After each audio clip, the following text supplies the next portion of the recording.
That's right. We will invade their worlds. We will tear down everything that might protect them. And then, when it's too late, when they're powerless and alone, they will realize the truth. They could have been gods.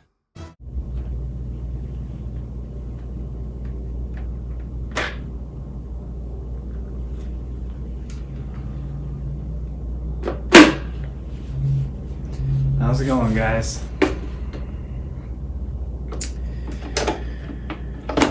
Oh, not staying too cooperative here tonight, I see. That'll work. Alright, so welcome back to Green Ranger 1701 channel. Very grateful as always to see you guys. Unfortunately, I wish circumstances were a little bit better this time around. As you guys know, the legendary Jason David Frank passed away, being not only a huge fan of the Power Rangers as a kid, but, growing up, Jason David Frank was, as an individual, was a big deal to me, especially as I got older and I started to learn more about life and kind of pushing through and learn to persevere through certain things. I think he, was always had our backs with that sort of thing, and, while he wasn't able to defeat his own demons, I think he's helped a lot of people defeat theirs. And so, kind of like I've said to my other friends and people that I know, that, Tommy inspired the kid and Jason David Frank inspired the man. So it's so unfortunate, obviously prayers to, his family at this time. It's obviously not something easy to deal with. He had 4 kids, so he had one from, a few from a prior marriage as well. But the interesting thing about this review tonight is, he passed away on Saturday the 19th. And then this came the following Saturday. It was something I pre-ordered from GameStop that I had actually spaced. So it was kind of a neat reminder when the Drakkon Helmet in specific showed up to the door, because it was just a cool reminder of all the neat things he's helped create. Not just the Green Ranger, but also being a part of the white and the red twice, the black, and then of course the Boom Studios Lord Drakken, and of course the latest project was Legend of the White Dragon, which I'm so grateful was completed. Supposed to release in March 2023. But you know what? I've collected all these helmets for a while. I got this one at Power Morphicon 2018. And then I got this one from my wife. It was a birthday gift a couple years back, which has inspired me to go ahead and get this cosplay that I'm wearing in front of you from Sim Cosplay. So as always, don't forget, use Green Ranger 1701, my personal discount code, to get 7% off. Not only does it support the channel, but it also reminds Sim where that traffic is coming from. So very grateful to those of you who have already used my code and ordered stuff. I've had a lot of you reach out to me and share your experience, so I'm very grateful for that. I'm able to put that feedback back to my rep at Sim Cosplay, and they're grateful. So I just wanted to review this Drakkon Helmet. It feels a little bit more special tonight. So let's just kind of hop into it. The Lord Drakken storyline is pretty neat. I really enjoyed the comic. So, of course, I think, Jason David Frank in his later years always wanted to go a little bit more mature with the audiences, and I think that this comic was a great way to do it. I don't know if anybody ever saw the little trailer that he had done, which was really good. I think it was about 2.5 minutes. I'll put a link in the description below and you guys can watch it. It's all over YouTube, but check it out. It's awesome. I was like, oh man, why don't we get a cinematic deal out of this? Because that would just be so nice. But of course, there was that point where the Legendary Rangers game, Battle for the Grid, I believe it's called. So I used to play it a lot when that released, and then they did Street Fighter versus Power Rangers. And they kind of went from that direction. Of course, like Saban was cooperating quite a bit with Bat in the Sun, and that's how this whole Lord Drakken thing came to pass. And then, of course, that's also how they used a lot of what they did, like Green Ranger versus Ryu and all that stuff. As part of some of that footage, they just added other people like Sierra Hanna and you know, Jason Font, all these various individuals. So really neat. But I really encourage you to go check out the trailer.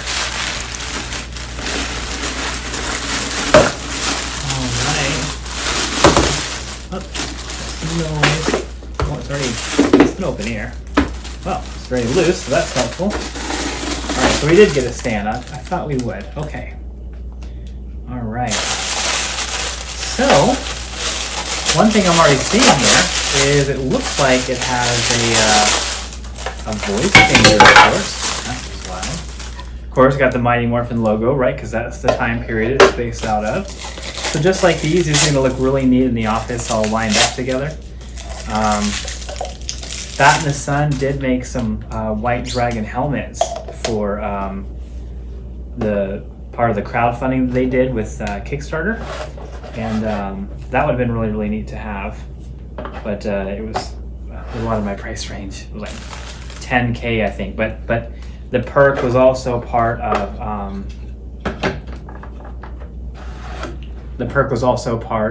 you know, being able to go to the set and being a co-producer and all these different things. So it wasn't on its own, of course, but still, that's a lot of money.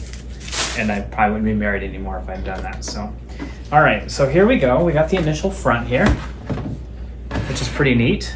Yeah, it looks like it's got a battery pack in there, so I guess I'll need to toy with that. I was really not expecting this at all. I wonder if I got any tools close by.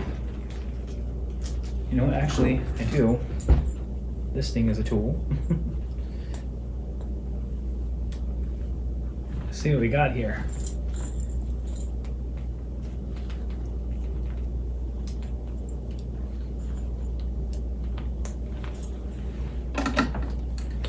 I was not aware of that when I bought it.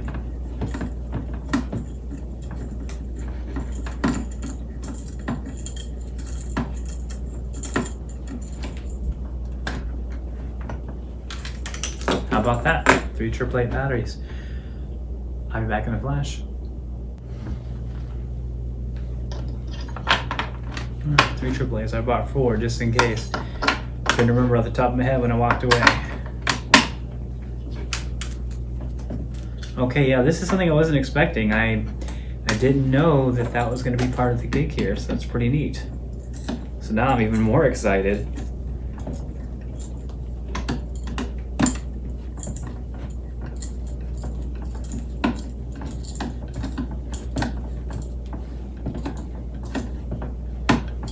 I actually didn't read up on it. I was just like, I wanted to, you know, complete the collection, so to speak, of all of the JDF helmets. Now let's go ahead and add on the front piece here.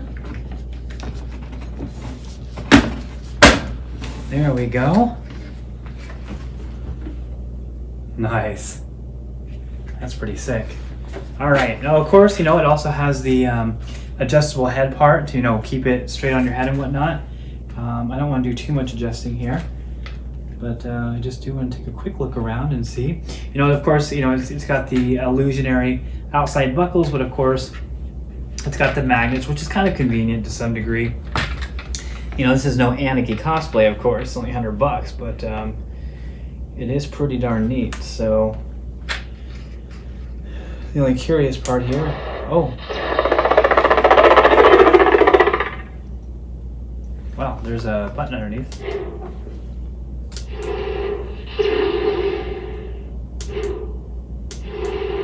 Interesting. I've got to be more of a voice changer. Well, let's get this right about where I feel my head, or see my head being in terms of size. All right, so next let's test out the inside here. So there's the little activation button. I'm not sure really what it does yet, but we'll find out. And then, you know, I guess maybe it's partially my long hair and I got a larger than average head, I guess, but I'm not really a big fan of this brace. Like, I know it's supposed to help you keep the helmet stable on your head, but you usually end up tucking like into a bun or something like that, or trying to really bury it down underneath for it to work out. So this generally doesn't go well. So let's give it a quick test. So far it reminds me, you know, just like the other two helmets, but see if I can get it over my head okay. Yeah, I can already feel it struggling. Even around my ears, really, it feels a little thinner than prior helmets. I'm really trying not to clip my ears here.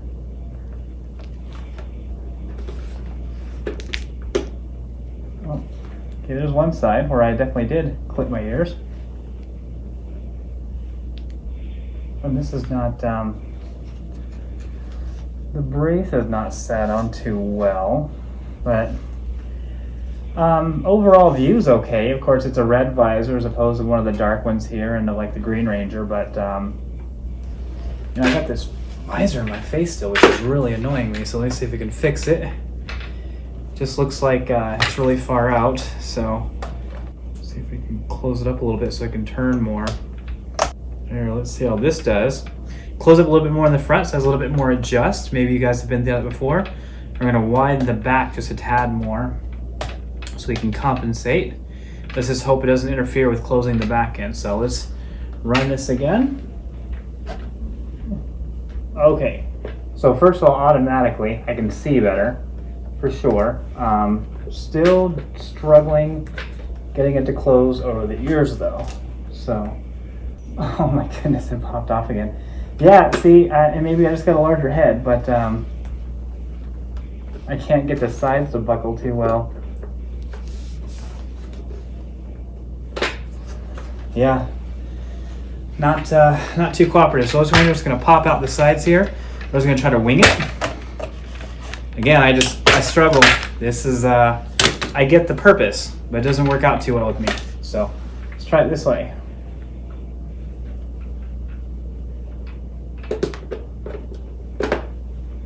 All right, so it's on, but obviously it doesn't sit right? It just keeps falling down because there's nothing to hold it. So I'm just gonna kind of hold it like this. So there's a button underneath. Let's see what it does here. Oh my goodness. So you can tell there's a little bit of back feed there. Maybe top lower. So, you know, obviously we don't know if this is accurate, right? I'm gonna check this out. So a little bit of backlog on the voice there, a little bit of feedback, which is an interesting kind of addition if you think about it. When you think about the Lord Drakken trailer that Bat and the Sun collaborated with Saban Brands, Jason sounded just the same. Well, Tommy sounded just the same underneath the helmet that he did as he did outside of it, really. I mean, there was obviously the bit of the underneath the helmet voice, but it definitely wasn't robotic sounding. So, and of course, that's the only trailer sound that we actually had. There was never a film or anything, so I'm not really sure how necessary that piece was. And of course, you heard me speak in it. There was a lot of noise, a lot of fuzz. It was like turning on a 90s TV, right? And going off of channel 3. So I'll have to toy with that a little bit more. So I guess, you know, for me, and this may not be for anybody else, just kind of the headspace, right? It's a little bit smaller. So let's do a quick contrast to the White Ranger helmet, because they're about the same size overall. So let's just get this, move it out, and get it to drop it. There we go. So let's just take a quick look underneath here. And I'll say the magnet is not as strong as the other one, but I could be wrong. So these are approximately the same size. Looks like the chin is a little bit more elongated, which you would think would provide more space. Yeah, I mean, just take a look inside. Obviously, this comes out a little bit further. Obviously, that was the service, the voice motion piece, right? To be able to service the button, have a little bit of electronics in there, and not struggle too much. But you could definitely see out of this better. This is just a slight, you know, blackish overlap. Pretty decent on vision. I've worn it before. And then this is a very, very reddish, so it's not impossible to see, but it definitely changes things a little bit. It's not too challenging. But yeah, so let's just recontrast here, putting on the White Ranger helmet again, and you know, it seems to be I get my head under this one just fine, and it closes okay. So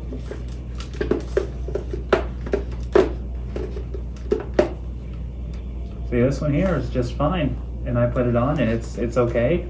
I've even got the headpiece in that protects everything, you know, holds it in place, and it's fine. So it's kind of interesting that the other one does not fit as well. So let's try this one more time. I'm gonna put this back in. We'll just give it one more shot. Maybe I need to change something about how it's adjusted.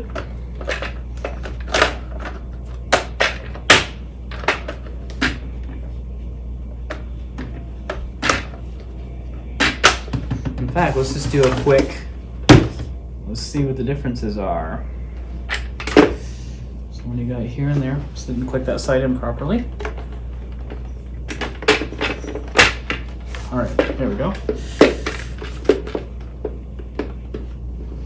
Now it looks like the overall headrest is adjusted properly from height perspective. And maybe this one needs to come in more so this can actually close up properly. All right, maybe take it out to the back. Again, just trying to get a feel for the adjustment. I don't remember toying with the White Ranger one this much. And you know, this one obviously, or excuse me, definitely feels a little bit different in terms of how it's designed. It seems like the headpiece is a little bit further in, leaving you a little less finagle room. Where do the buckles start here? Yeah, that's out of my head just fine. Very interesting. So let's adjust it just a little bit more out. I might cut this out for the sake of time. But I mean, I really do want this to work. I think it's a great looking helmet. I'm not going to wear it for a while. I'll have a Lord Drakken cosplay. So that obviously changes things a little bit. But one day, you know, obviously, I'd like to. So, whoops.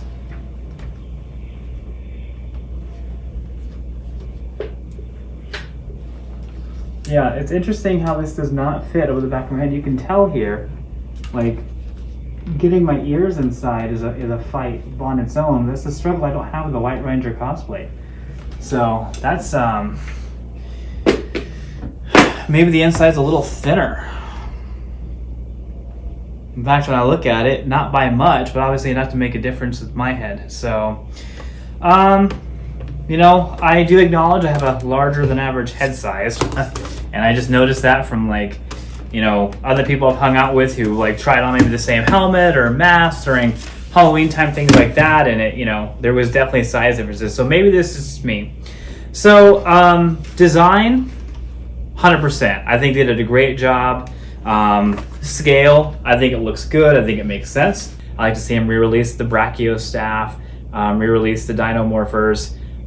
Maybe even that Megazord would be really neat. So it'd be pretty cool to see that stuff. So design, 100%. Fitting for me, probably going to be a 7 out of 10, just because I struggle with it a lot, and I get it's to scale. I have a ponytail, maybe I can toy with it more, but as of right now, it's a 7 out of 10. And overall, I would call it a 9. I still think it's amazing. I think I can finagle it. I think I can make it look good. The sound seems unnecessary, but it didn't really affect the price, so I'm not going to judge it. This really didn't come in as any more money than any one of the regular other Lightning Collection helmets did, so I'm not going to knock it for that. It's just an added feature that doesn't really turn out great, and that's not a big deal to me. I don't feel like I paid anything more for it, so not a big deal. But tell me in the comments below, do you guys own the Lord Drakken helmet? I just got this, you know, last week, like I said, so it's really neat that it's kind of a reminder of all the cool things that Jason helped create. And leave your comments below. Do you have this? What do you think of it? And what are you excited for next? Hasbro seems to be ringing out the Jason stuff already, even prior to his passing, so I can only imagine even more is going to happen. But, you know, I'd like to see somebody get more in the way of suits. On that note, I have a Green Ranger and Dino Thunder suits coming in, but I don't have very accurate helmets, so I'll have to look into that a little bit. But look forward to that with the Sim Cosplay review, and I'll check you guys in the next video. Remember, if you go on simcosplay.com, use my personal discount code GreenRanger1701 for a 7% discount. Not only does that support the channel, but it also lets Sim possibly know where that traffic is coming from. Appreciate you guys for all the support. Rest in peace, JDF. Thank you for all that you've done, and I'll catch you guys in the next video. Bye. Dragon Sword!